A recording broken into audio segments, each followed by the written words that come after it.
live as soon as it says so. Hey, everybody. Welcome.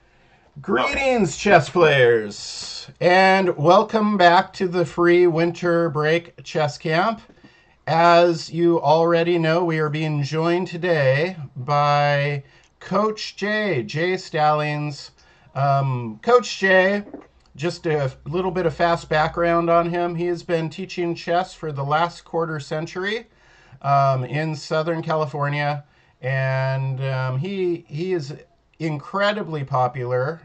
He has had he's run the Southern California State Chess Championships, and as a coach, he's probably the coach who's influenced my teaching the most because he is so good at what Oh, he does that I always kind of try and hold myself to a Coach J standard. So, having said all of that, here is uh, Coach J.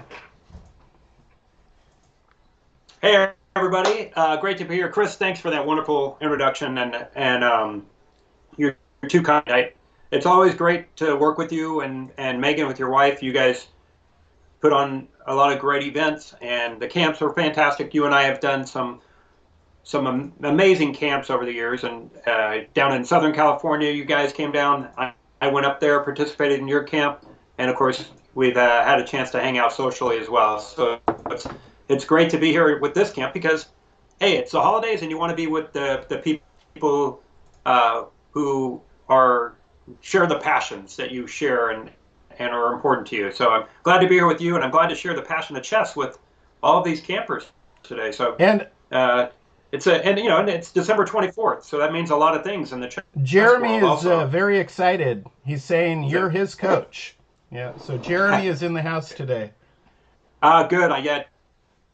good. Good to see Jeremy, and probably his brother Joshua is probably close by as well. So good to see those guys. They are very strong students, very good at participating in the class as well. So hey Jeremy, hey Joshua, hey Jocko Salomons.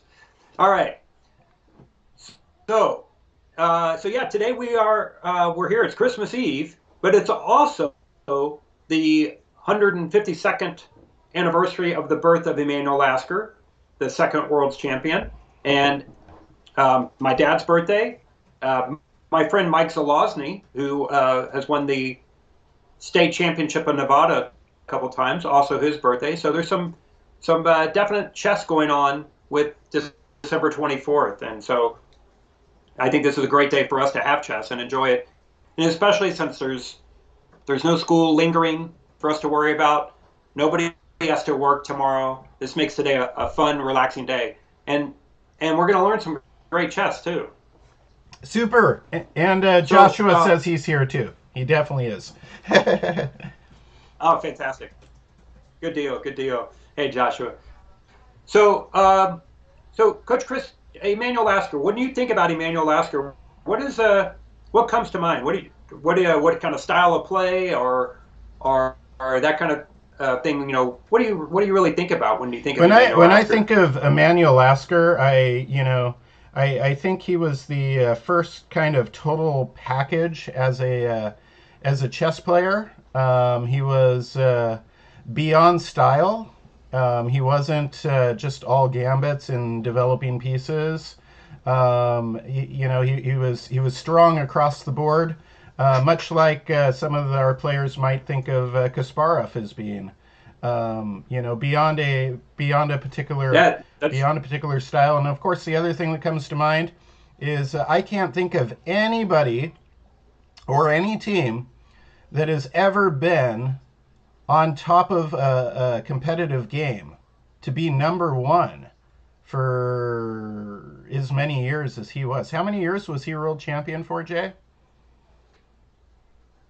27 years. He was world champion from 1894 when he beat Steinetz until 1921 when he lost to Jose Raul Capablanca in their match in Havana, Cuba. So extremely long time. That went, of course, through the change of the century from the 1800s to the 1900s. It went past the World War One and passed the Asian flu or the Spanish flu uh, pandemic from 1918. So there was a lot that happened during that time that he was world champion. A lot of things changed.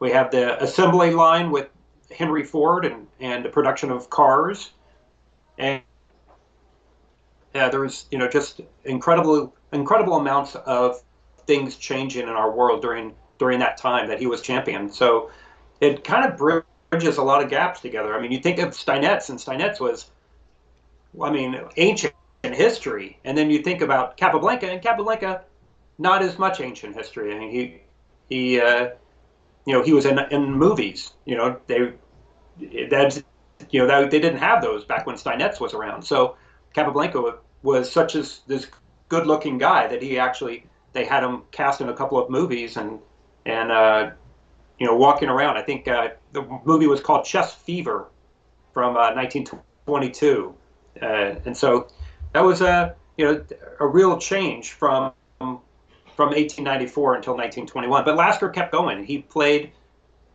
and the rest of the 1920s, he didn't have a lot of success. I think he was kind of laying low a little bit, but he got into it, I think, during his retirement years from being a mathematician, and he started doing a little bit more. And do you know who he hung out with in his retirement years, Uh, Coach Chris?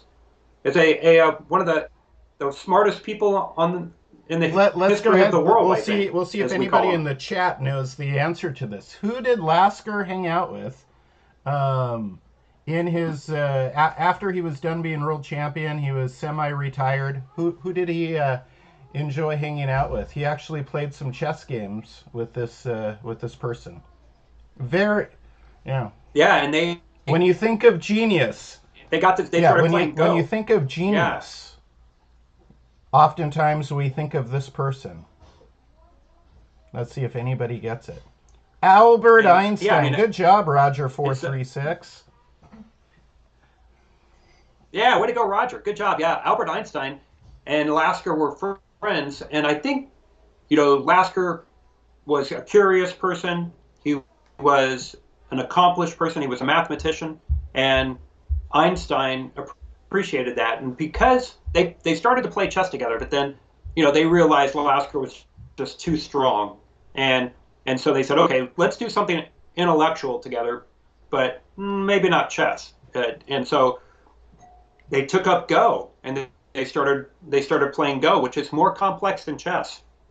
And there's a good story about them together because they actually went to go see a Go grandmaster give a lecture when he came to town, and he told Emmanuel Lasker that he could give him 10 moves at the start of the game, and he would still beat Lasker. And Lasker said, "Well, you know, you don't realize I was the world's chess champion, and so I'm really clever, and I've been playing this Go thing a little bit." And the guy said, "Okay, well, let's just give it a try then."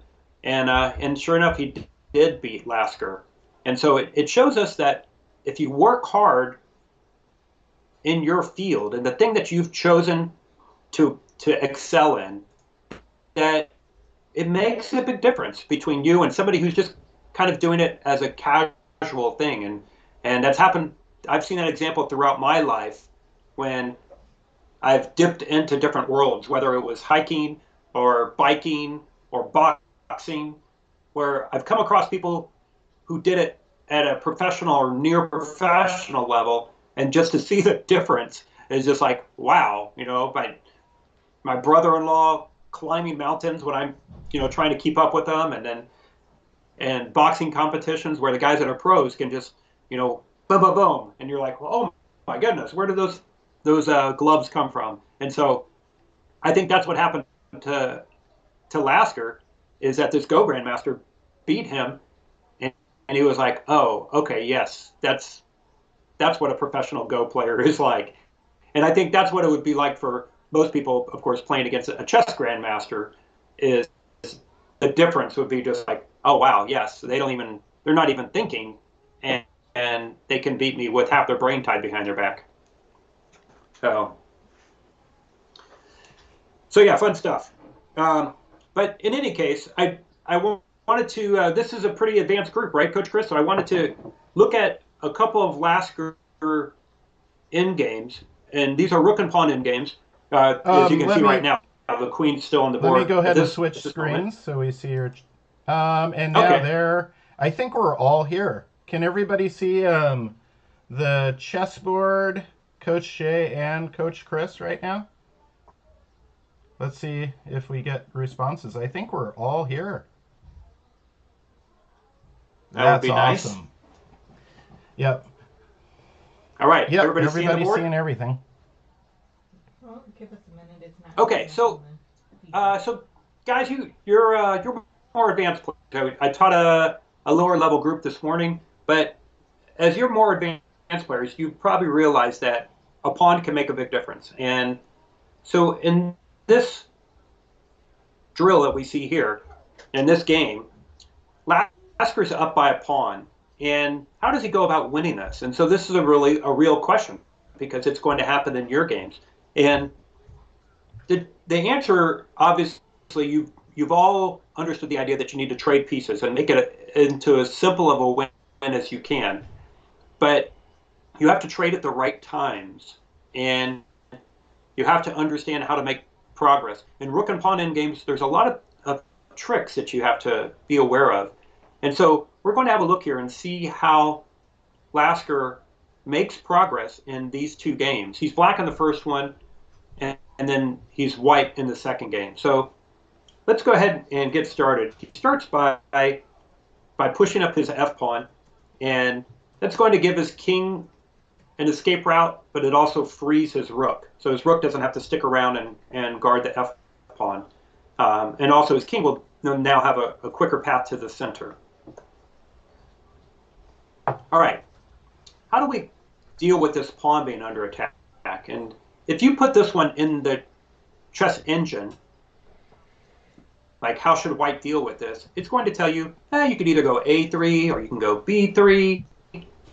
Either one is fine. Now, which one do you guys like? So go ahead and type in the chat if you think b3 or if you think a3, and then we're going to talk about the difference between the two of those. And it seems like such a small thing, but this is us getting better at chess and understanding the game a little bit more. Great. So far we've got Aiden and Zhang and Zidane, Lu, Jerry Chang, Smasher Games, The Sheep Channel. The Sheep Channel is in the house. The Wind Gifter. All are saying, and Joshua Milton. So Joshua is also saying B3. And then we've got Neil K. and Jawar Gazala. It's going by really fast. I even have slow type on so that they can only comment once every 20 seconds, and it's like watching Star Wars at the intro to Star Wars at speed of 10 or something. I don't know. Sunny Pajamas. Sunny Pajamas also says A3. I would say, though, Ian Mandahar believes A3 is good, but I'm going to say that the B3 voters are outvoting the A3 voters by about a 2-to-1 ratio. And they're right. And so we look at this and we think, what is it? Why are they right? And so it doesn't seem like that big of a difference. But which pawn is more important to us? Well, the B pawn is not a rook pawn. Rook pawns only attack one square. Also, you can't force the promotion of a rook pawn if your opponent's king is in front. And the B pawn is attacking squares, a square more central, plus it's attacking two squares. So we would want number one to save the B pawn. And by, both moves save the B pawn, but by playing here, now the A pawn is unprotected and the B pawn is not. So a few moves down the line, maybe 10 moves down the line, the A pawn is going to be the target. And that's going to be okay because the B pawn could be a more valuable pawn to have. And so it's a hard thing to see that far away. The computer doesn't see it because the computer has no problem seeing 5 moves ahead. When you get to 6 moves, it's the numbers become really huge as far as how many possible positions it's having to look at. It jumps quickly from millions to tens of millions to hundreds of millions to billions. And when you get to those kinds of numbers, it's crazy. And so the other thing is, by the way, if you play A3, it does leave a hole here that the queen might come in, and that would tie your queen down, tie the white queen down to guarding this pawn in a lot of instances. And so that's why he plays B3 instead, all those reasons. So I know it seemed like it's not that big a deal, but you guys are getting to be good players, and you have to start thinking in these really advanced ideas. Real fast, Jay, who is white and who is black in this game? Oh, yeah, white is Charles Kurt. The guy you've never heard of. He was just a player 100 years ago, but he's going up against a world champion, and this was played in Trenton Falls, and I don't know where that is. I don't know if Trenton Falls is in England or if it's in the United States. I wanna say that Trenton Falls is. I want to say it's possibly in New Jersey, which. Well, Trenton is Trenton in New Jersey, Falls. but Yeah, there we go. Yeah. I don't know if Trenton Falls. That's interesting. If anybody knows, go ahead and type that in the type, and we'll announce if somebody has good info on that. Exactly. Yeah. Look at Lasker. He's up a pawn, and yet he's retreating backwards here, and he doesn't want to give his opponent any play. He doesn't want his opponent to be able to go unchallenged to the 7th rank or things like that. So the queen steps backwards. Capablanca said in the endgame, imagine where you want your pieces to be, and then find a way to get them there, but be very patient. Don't forget that you have to take some steps backwards very often. Obviously, you can't do that with pawns, so any pawn push that you consider at any stage in the game should be double and triple considered because you can't undo the pawn pushes. But you should take your time and be patient. And so we're going to see that actually right now, as I have another question for you. Yes or no, queen to d4. Don't think shallow on this. Just like we were talking about the A pawn push or the B pawn push. This has a little bit more to it than what you might first think when you have a glance. So yes or no, queen to d4. Okay, so yes or no. Should Lasker play queen to d4? If you believe the queen should go to d4, type yes. If you think the queen should not go to d4, type no. I will call out your names and see how we're voting as a group. One thing I want to mention, Coach Chris, as we look at this, is that questions like these aren't as exciting as checkmate patterns or sacrificing to create a pass pawn or the Greek gift or an opening trap. But if you don't learn these ideas, then you're not going to be able to increase your level. You're not going to be able to play like Magnus or anywhere close to it. Magnus Carlsen, for some reason, when he was just a young player, already was fascinated with moves like this. Wow, should I play it or not? And he learned to really appreciate the difference between a position, in two different situations. I heard Grandmaster Michael Brown say the same thing.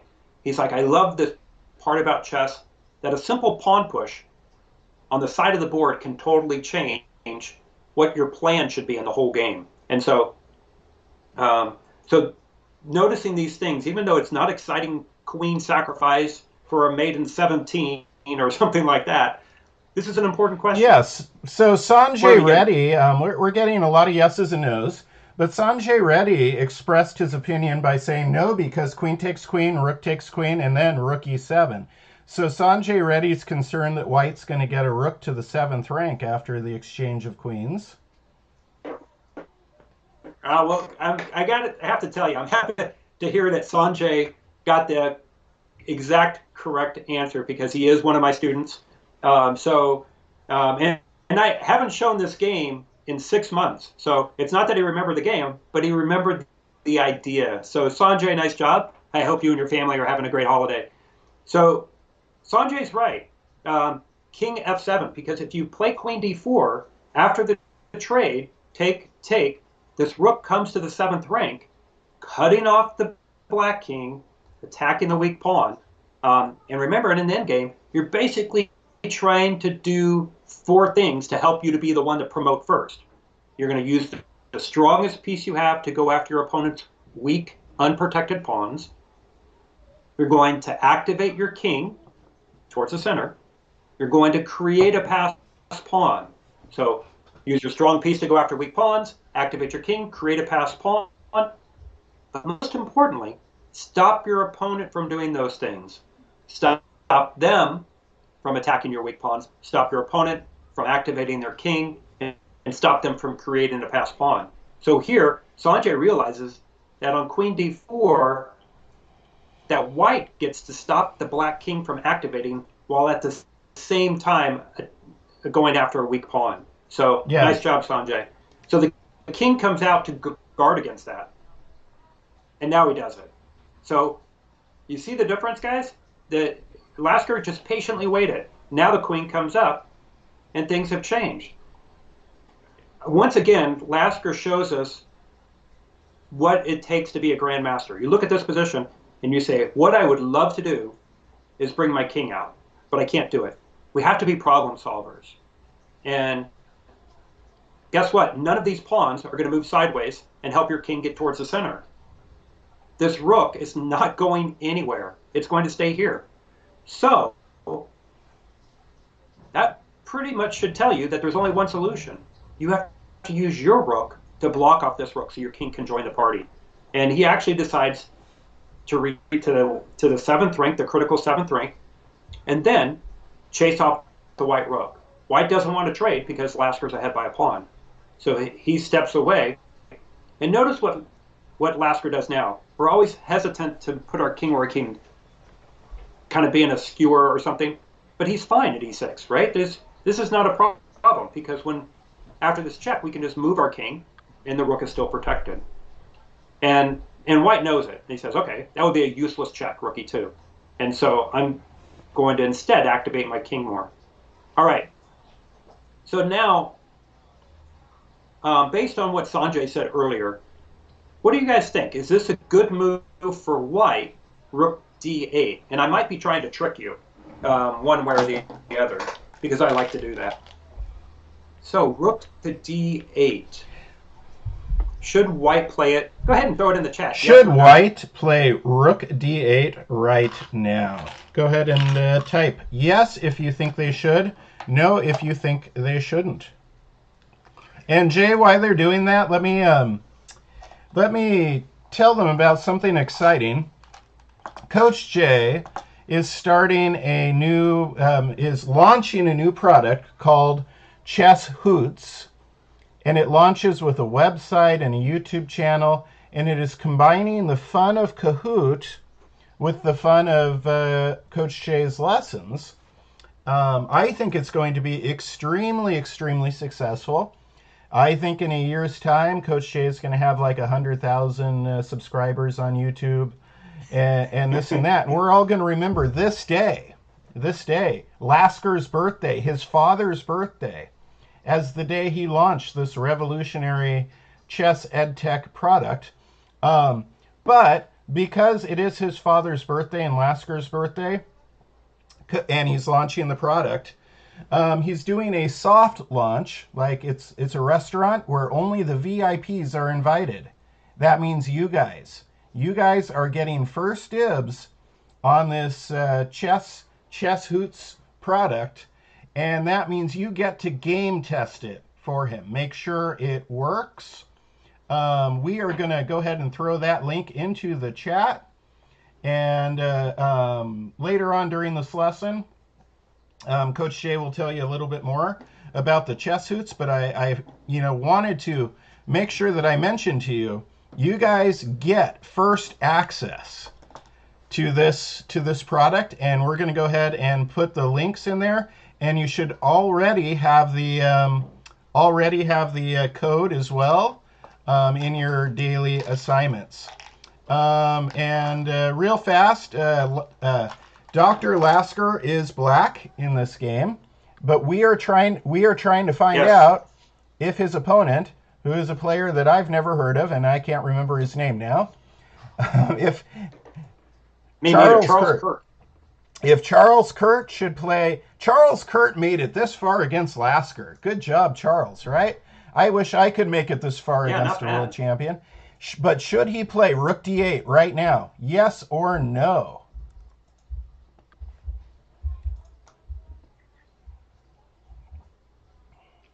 By the way, Charles was my dad's name. Another connection. So, yeah, another and connection. Sasha says no. Rook D8, Rook C2, and White loses one of pawns. Sasha has nailed it. Yeah, Sasha, nice job. I'm going to pick up the pace a little bit here. We do have a lot to cover, but that's exactly right. Sanjay told us that getting a rook to the 7th rank is important, even if the king's not trapped back there on his own first rank. And so, if this rook moves to D8, it doesn't have a target yet. It is a good idea a lot of times to go to the 8th rank if you can't safely go to the 7th, because then you can get behind the pawns and try to cause some trouble. But in this case, immediately coming here leaves 2 targets. And so you always have to think about, what will my opponent do next? Look at their forcing moves. Their checks they can play, the captures that they can play, even if they look like a crazy capture, giving away a queen for a pawn or something. And then their threats. Their threats to checkmate you, their threats to promote a pawn, but also their direct threats against your pieces and to make a tactic. So in this case, Sasha nailed it. If rook D8, then rook C2, and suddenly that rook is going, oh, I wish I wouldn't have left the 2nd rank. All right, so instead, a nice easy step over, and Lasker says, okay, now I can block that. It kind of looks like a Lucena position, getting ready to block it. But he steps to the side. He's not ready quite yet. He has some more prep work to do. And he slows down some more of these pieces. Now he blocks it, pushes the white king back. And here, let's get to this position. And now I think he gets worried about this pawn. And he plays king to E5, Lasker does. Now, I think he knows, Coach Chris, that he has his game under control. And one thing I've heard grandmasters say is, once they find a winning plan, they don't go and search for a plan that wins even more. Because if you win, you win. And so Lasker, I think, sees that he understands exactly how he's going to finish things off here over the next few moves. But this is kind of a fun line. Watch this. Rook C5. And now if they take it, guess what? That square is guarded. That square is guarded. And the king comes running back. That guards these squares as well. The pawn's protected. The rook only has 1 spot to go to. And you guessed it. Wow. Goodbye, rook. So, yeah, you don't even expect to see a rook trap suddenly happening. But we always need to keep our eyes open for these ideas. So this pawn is what we call a poison pawn. And Lasker could guard it with that move, and suddenly the white rook is actually out of position. So, all right. But Lasker plays king E5. And one thing you'll see is that he kind of messes around. He goes back and forth a few different times in his positions, just kind of seeing what will work. So rook A2, rook behind the pawn to tie down the white rook.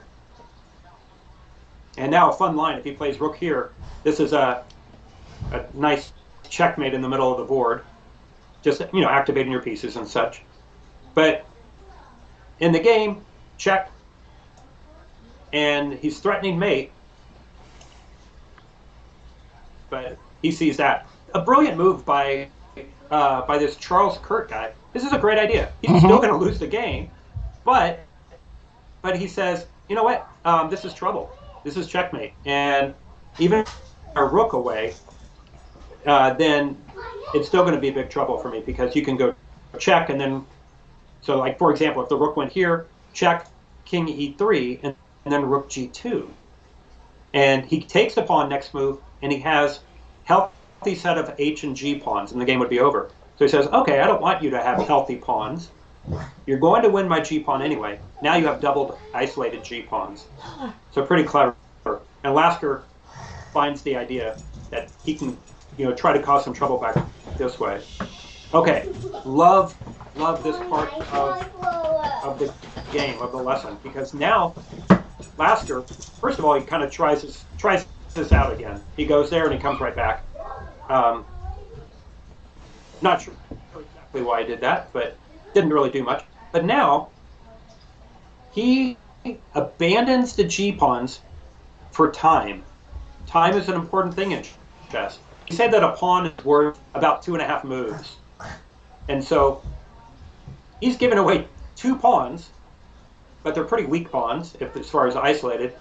And he's just going to bring his king and run over to the queen side, and with the rook, take those pawns. Can you repeat that, Jay? Can you repeat that golden nugget of wisdom? About the axiom about pawns and what they equate to in units of time.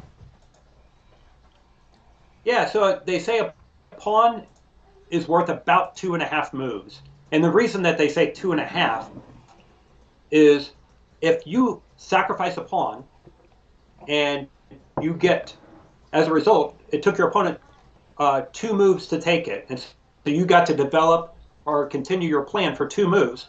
Well, maybe they got a little bit of the better deal.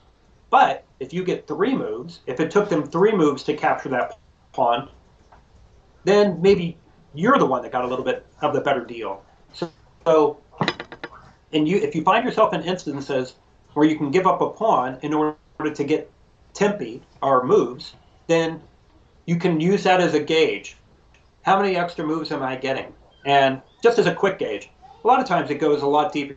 You have to calculate a lot more than that. But this is a good way to say, am I getting enough for the pawn? Now, in this situation, Lasker knows that he can win this game. His king's going to run over here. He's going to take the A and B pawns, and no problem, they'll win the game.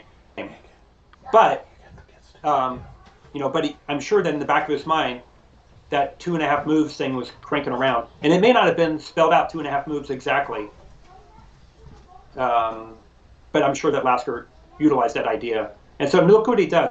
He just brings the king over to gang up on the A pawn, and now he steps back out of the way. His opponent resigns because the rook is simply going to come over. He might play to B3 and then take, or he might even play to C3 and come down this way to cut him off. And in the meantime, the white king is kind of stuck. He can't come running back where he wants to be, which is in front of these pawns to try to put up the most resistance. And so he resigns. And so you're thinking, oh no, Coach Jay, I wanted to learn how to win with 2 pawns and a rook against a rook. Well, guess what? Next game. So let's have a look at the next game. We're looking at that. Was a great example, Jay. I really enjoyed that. I've never seen that game before. When we can see. Yeah. I have to hunt for these games, and I did the lesson like 6 months ago. I was looking for rook and pawn endgames where a player was ahead by a pawn, and so I came across a couple with Lasker, and I thought, hey, this is a nice thing to do. And so I tucked it away until Lasker's birthday today to be able to show it at this special occasion. So Lasker's white in this game, but now his opponent is somebody quite famous, Siegbert Tarasch, who challenged Lasker for the World's Championship. And so Lasker's white. We have a look. He just captured the rook. His knight retreats, maybe knight e4, might have been a little more accurate, but he ties the rook down for a moment at least, captures the A pawn. And if you're counting pawns right now, he's up 2 pawns. But notice the isolated pawns. Now, one thing that we saw in the previous game by Lasker is that he didn't hesitate to give up his double G pawns, even though they were passed pawns, and his king was there to support him. He didn't hesitate to give away that advantage to go and get a different advantage. And so then he ran over to the queen side. In this game, we're going to see the same thing. This pawn is going to be an interesting part in this game. And so you'll see the part it plays. So Lasker, once again, is white against Siegbert Tarasch. Tarasch had a lot of famous quotes also. Okay, so there could be ways to go wrong here, like King G6, and suddenly there's a pin happening. And pins happen a lot in rook endgames.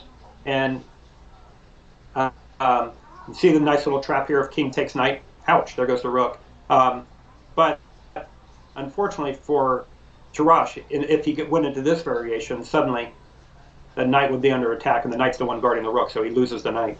But the king instead went back. But the pins are definitely important in these endgames. Okay, so the knights come off the board and check. All right. Now, you're going to have to think ahead on this one. I want you to think ahead. Where should white move his king? Where should Lasker move? So I'm going to give you just two choices, actually. I'm just going to tell you either D2 or F2. Let's go ahead and have a vote, guys. And pushers, guys. I know it's Christmas Eve and such, or you're on vacation, but push your brain to really think this through. Should I go to king to D2 or should I go king to F2? Go ahead and type it in the chat, and I will be watching and calling out some names. And while we're doing that, I just want to remind you again, this is Coach Jay Stallings. He's soon to be super famous, even more well-known because of Chess Hoots. You're looking at the creator of Chess Hoots. It's going to be something you're hearing a lot about in 2021. A lot of people are saying King F2. I would say F2 is winning at about a 2-to-1 ratio in the votes. Let me go ahead and call out a few players' names. Ferris says F2. Satish says D2. Zidane Liu says F2. Rook C2. King G3. Rook takes A2. Rook F5. I like that, Zidane, because you're typing a whole line even. Good for you. Coach Ashwari Kondretti says King F2 because if King D2, Rook A3 loses on the spot. Ian Mandahar says magical King H6 mate in 1. I think he's looking at something. Yeah. Oh, yeah.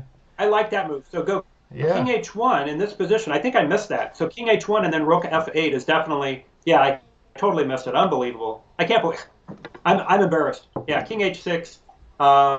He gets on his sleigh and rides up there. Okay, so yes, fantastic. Somebody mentioned, I think one of the coaches may have mentioned here, and then Rook A3, and you're losing the pawn anyway. And now your king is further away from the action. So you're going to lose this A pawn anyway, and so he comes back over to this side. And now Tarasch is trying to complicate things, and he could get away with capturing this pawn. A lot of times people make a little positional sacrifice. They'll give away a pawn or something, and we're like, oh, I see what you're up to, and we don't take it. But sometimes you can't. Sometimes it's just the best move. And if you've been on the other side, sometimes you say, I'm going to make this positional sacrifice. I'm going to offer a free pawn and make it pretty blatant, pretty obvious that, hey, here's a free pawn. And so my opponent probably goes, oh, that must be a trap, when actually they should take it. And so here, Lasker could get away with taking this. It might have ended the game faster, maybe like king takes h4. And now his A pawn could be and cause some trouble. I like this line, Coach Chris, because it shows us that this is a really dangerous situation over here with that pawn on the 6th rank. If If he takes here, the rook comes across, and he's just going to push the pawn. And one thing that could happen is check and promote. And it could, if the king comes over, you can run off to this side. After some checks, then you promote and get the skewer. Notice how I put the rook up there just for fun. He was going to take it anyway. So I just wanted to show that line that Lasker chose not to go into. He decided to play king h3.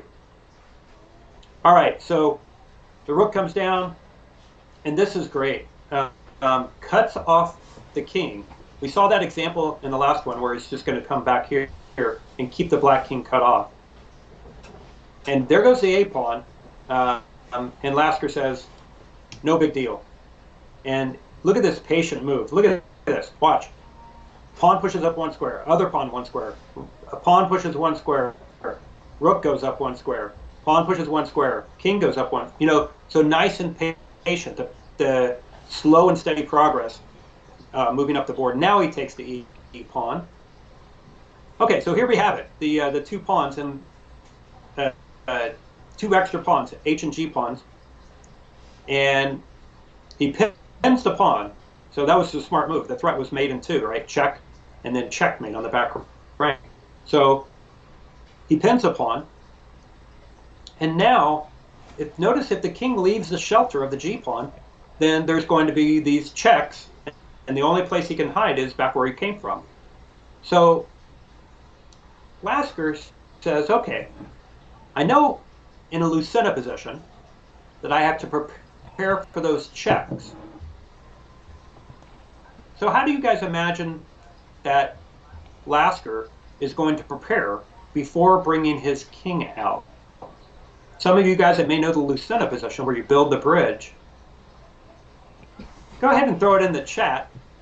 What would Emanuel Lasker do now before moving his king into the opening where the rook is just going to check him freely and then send him right back where he came from? What do you do first? What do you guys think White should do here? And Jay, people are saying, "Wow, Jay is pretty good at teaching. You're an amazing teacher." Oh, that's nice. We're a lot of positive feedback. You're blowing minds today, Jay. You guys are too nice. Thanks. I'm just glad everybody's here and loving chess on a holiday as much as I do. I know it's super fun to be doing this. And we've got let's see.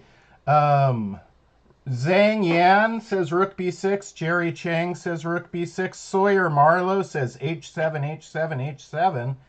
Josh M also says h7. Hao Yu says rook b6. Sumar Padyar also says rook b6. Jeremy says rook d7. Arun says king g6. XP Master h7, king h8, king h6, rook a6, g6. What did Justin say? What did XP Master say? He had a full line. Let's see if I can. It's not letting me scroll back right now. Oh, there we go. Okay, yeah, Justin, he's usually got some pretty deep lines. I Sawyer was thinking about this, and somebody else was as well. And who can tell me the problem with check, king h8, king h6, check, and pawn to g6? Why does that not work for Lasker, for White? What is wrong with that variation of that Sawyer is saying of 8 check, king over to h8, and then to guard the pawn, because you can't play the check, the king would just take the h-pawn, but then king up, check, and then g6. It sure looks like next move is checkmate with the rook, and if he comes back, then it's pawn to g7 mate. So what is wrong with that plan? Anybody have an idea? Zafar says stalemate. Yeah, Farrah's right. And so if that plan happens, then the rook will just take g6, check, king takes, stalemate, king in the corner, can't move anywhere. So Sawyer, good idea, but we always have to watch out for that stalemate when that king is running into the corner like that. I mean, you have to watch out for stalemate all the time. Okay, so Jeremy's idea was the closest. Um, I think the problem with rook b6 is just the king comes right back, and you were just in that position. You checked him already and pushed him back. So, and that would stop you, and you can't push the pawn. It's pinned, and so we just go back to the same exact position. But Jeremy said rook d7. It might have been Joshua, one of the brothers. But he plays rook e7. So same idea as the Lucena position, where you're building a bridge. This time the bridge is going to be here, and the king getting into this square to block that 6th rank. So nice horizontal job, instead of vertical. Check. Yeah. Yes, exactly. And Tarash doesn't even bother with the check. He sees what's coming, the rook block, so he goes back to the back. All right, the pawn pushes, and he seems to have nothing to do but waste some time here. And this is a really clever threat by Lasker. Really clever threat. So think all checks. If you did all checks, so if black just wastes a move, like rook b8, then I want you to think of check, check, check, and checkmate. It's a forced mate in 4. Does anybody see the forced mate in 4 if black plays rook b8? And it's Jay said it's all checks, and so it is. Yeah, it's three checks and a mate. So a fun little puzzle. Let's see what they say in chat. And just a reminder, some of you are going to be, maybe sent to your room to get out of your parents' way so they can wrap presents or this or that. You've got something fun to do. You get to be a beta tester for Chess Hoots. You have the code. You can go to the website, and it's kahoot.it. You enter the code we gave you, and you get to beta test the new product. VIP soft opening happening right after this lesson. Ferris Zafar says h7 check, king g8, g7 check, king takes h7, rook h5 check, king g8, and rook h8 checkmate. Nailed it. Yeah. So I think Ferris must be pretty high rated. So if this check, and now with the rook back here and ready to come over to the h file, check, check, and mate. So very clever move by Lasker. The king scoots over. So now, if the pawn pushes, of course, it's a stalemate idea. He can play the rook check and then take this pawn, for example, as one idea. There might be a different way to do it, too. In any case, the king comes back, rook comes over, and now he just gets into position, kind of wasting time here. And there's no stopping Lasker now. The king is simply coming in, and the rook is not lined up to sacrifice itself. And in this situation, the rook cannot prep for that. You can't play here because that leaves the back rank open for a quick mate. And so Tarash resigns. But we see this was a lot of work, guys. And if you are the player with less pieces, if you're the one with just a king and a rook, certainly don't give up against those two pawns. Keep your rook far away. Keep the checks going. Play pins and unexpected moves. Don't let it your opponent have an easy time with it. That's for sure. We saw good resistance from the losing side in both these examples. I would expect that from Ziegbert Tarash, but not so much from Charles Kurt. I'm going to have to look up Charles Kurt and see if I can find any other games, because he clearly knew what he was doing. But yeah, excellent resistance, and that's why these were superb examples, is because the losing side defended so well that it forced Lasker to teach us through his games. Yeah, that's a great point. If you guys play in a tournament and you go 5-0 because all of your opponents are rated under 300, you're not going to learn very much at all. If you go and play in a tournament with everybody outrating you by 300 points and you go 0-5, you're going to leave a significantly better player than when you walked in the door. Now, that is if you're pushing yourself in every game and you're not just, making careless mistakes. But even when I play grandmasters, and I'm not their level, they are significantly better than me. But when I play them, oh man, I give them everything I got. I sit down and I know, okay, the chances of me winning or getting the draw, not very high, but man, I am going to make them sweat. And I don't give anything away for free. I work really hard every move. I try not to get in time pressure because I don't want to have that kind of excuse like, okay, yeah, I was equal with this grandmaster, but then I ran out of time. I don't, I try to play a complete game and make them really beat me with some kind of brilliance. And that's been fun for me. I've had brilliant wins against me by Grandmaster Michael Adams and world champion Ruslan Ponomarev, and Malik Kachian and different grandmasters like that. So it's fun for me to give it everything I got when I play these guys. Mark Paragua, too. He beat me in round 2 of the U.S. Open in 2010.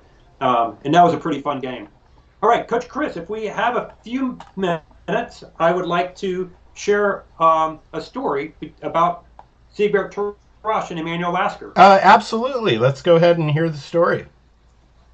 All right. So this is from my book, Fried Liver and Burning Pants. And there's one behind Coach Chris. Yep. You can see it back there on his piano. And Jeremy and Joshua, they have a copy of this book. But this story is called Actions Speak Louder Than Words. And so here's the story. World champion Emanuel Lasker and his biggest foe at the time, Dr. Siegbert Tarasch, did not get along well at all. Tarasch considered Lasker to be an undeserving champion, and Lasker disagreed. Before their World Championship match in 1908, a meeting was arranged to help the two of them talk out their differences. Instead, Tarasch faced his opponent, refused to shake hands, bowed, clicked his heels, and said, "To you, Herr Lasker, I have only 3 words, check and mate." And then he left the room. Lasker won the match by a score of 8-3 with 5 draws. So it was Tarasch that was saying, talking smack and saying, oh yeah, but as my dad always said to me, if somebody says they're better than you at something, a lot of times you can't really tell. They're like, oh yeah, I'm better at ice skating. It's like, well, okay, like figure skating, or something like that. I'm better at dancing. Okay, that's a matter of opinion. But if somebody says they're better at you in chess, my dad always said, give them 2 words. Sit down, as in sit down at the chessboard and let's play and find out who's better. And so that was always a nice thing about chess. Now, in the game that these guys played against each other, this was a game between Tarasch and Lasker. And Tarasch has an idea. He sacrifices or gives up the rook here, gets this fork. But Lasker, playing black, saves his rook on d6 by capturing and now getting out of the fork by using a check. And so the idea is sometimes that when you're in a tactic, you have tools to get out of it. And check is a good one that you can use to get out. And the game finished up pretty quickly after these moves. And Lasker went on to win the game. I'll just zip through the moves there, show you how it finished up. So he got an extra queen. So if we look in this position, the knight has moved to f2 and is forking the king and the queen. I mean, a queen and the rook. But, as I mentioned, you can sometimes move one piece to get a check and then move the other piece out of the fork. So, here, you might be considering queen b3. Uh-oh, watch out for the bishop. You might be considering rook h6. Uh-oh, watch out for the other bishop. And so you take your time until you find queen b1. Check, they move the king, and then you get to move the rook. Here we see another one happening, and this one has a few solutions. You could play castles, check. You could play queen f2, check, or you could play rook f1, check. Now this one looks really bad because you have 3 targets of the knight. But once again, going into the checks and thinking, you can probably see what's happening. First the rook check, and then the bishop check. So when you find yourself in a tactic, don't give up. And then finally, we have this rook coming up, and so is dealing with a fork, but the rook is able to attempt to deflect the queen away from guarding this checkmate here. And so sometimes those checks are very attacking style checks when you're in a defensive mode. I think in this game he played knight back, and then he was able to move the queen out of the fork and guard the rook. All right. So those were examples that we were inspired by the Lasker victory over Taraj. Now, this was a lot of fun, Coach Chris, and I'm really looking forward to relaxing for a couple days, but then getting back to the camp next week. Yeah, absolutely. It's absolutely. Great crowd. A lot of. We're gonna have a break for a few days, ladies and gentlemen, and then we resume on December 28th. And Coach Jay and I have a tremendous surprise for you guys next week that we know what's going to happen, but we'll make that official announcement next week. So you'll want to come back. Coach Jay is going to be joining us again on that Thursday. No, it's not the Thursday. The day before. Yeah. Is it? It is. It is a Thursday. Yeah, it is. Thursday the 31st. So I was right. I've been doing a lot of chess, drinking a lot of coffee. Yeah, so he's joining us today on Christmas Eve, and next week on December 31st. And next week we have a huge surprise in store for you guys. So make sure, I know most of you are signed up for the camp. Make sure you're signed up for the camp next week and show up. And also check out the Chess Hoots, guys. You get to be the beta testers. This is a soft grand opening for Jay. If you see any minor mistakes or glitches or things like that, you can let us know, and we can he can make the product that much better for everybody else. But you guys get first access to something that I think is going to be the big chess story of 2021. You guys get to see it at the end of 2020. So have a great Christmas if you celebrate Christmas. Happy holidays. And Jay and I are going to see you guys again next week. Thank you so much, Jay. This was fun. My pleasure. Merry Christmas. Happy holidays to everybody. And I look forward to seeing you guys at the end of the year. Super. In a week. So thanks, Coach Chris. Bye. Merry Christmas to you and the family. Bye, guys. Have a good one.